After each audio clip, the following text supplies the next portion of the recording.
హైదరాబాద్లోని వినాయకుడి విగ్రహాన్ని మనం ఇప్పుడు చూస్తున్నాం. అసలు మనం పూజ చేసేటప్పుడు పసుపు వినాయకుడిని పెట్టి ముందుగా పూజిస్తాము. మన దేవతలందరిలోనూ గణపతిని మాత్రమే మహాగణపతి అని పిలుస్తాం. మహాగణపతి అంటే గొప్ప గణపతి, విశేషమైన గణపతి అని కూడా అర్థం ఉంది. ప్రతి సంవత్సరం మనం పూజించే గణపతికి సైతం పూజనీయుడైన గణపతియే మహాగణపతి. ఆయనను మనం పసుపు ముద్దగా రూపొందించి పూజిస్తాం. గణం అంటే ఒక సమూహము అని. గణనాయకులందరికీ నాయకుడే గణపతి. వినాయక చతుర్దశి నాడు మనం వరసిద్ధి వినాయకుడికి పూజలు జరుపుతాం కదా. అయితే అలాంటి గణపతికి కూడా ప్రభువైన వాడు మహాగణపతి. ఆయన కంటే అధికులు ఎవ్వరూ లేరు. ఆ మహాగణపతియే మనం పసుపు విఘ్నేశ్వరునిగా కూడా పూజిస్తున్నాం. శివుడు మహాగణపతిని పూజించాడు. ఆయన అనుగ్రహంతోనే త్రిపుర దహనం చేశారన్నమాట.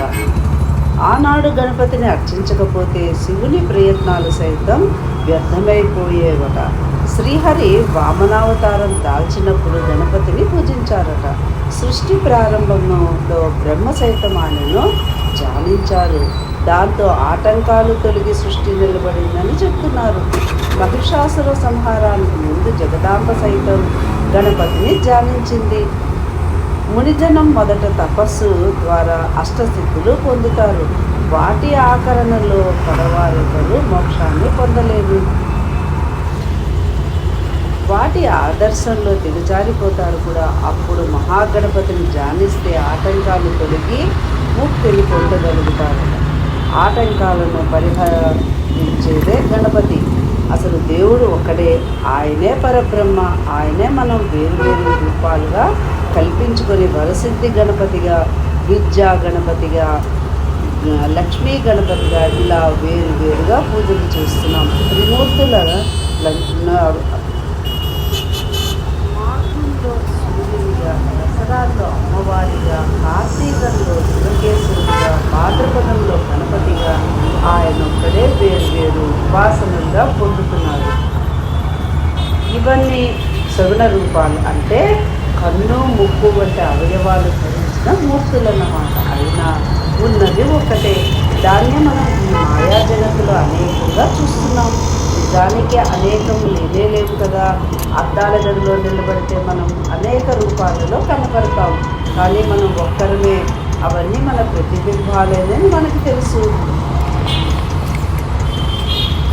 అయితే ముందు పసుపు గణపతిని అర్చించిన ఆచారంగా చేశారు పెద్దలు. పసుపుని ఒక గుండ్రని ముద్దలా చేసి ఏ పూజకైనా మొట్టమొదటిగా అర్చిస్తున్నాం. ఆ ముద్దకు అవయవాలు ఉండవు, ఏనుగుల తల ఉండదు, ఎలుక ఉండదు.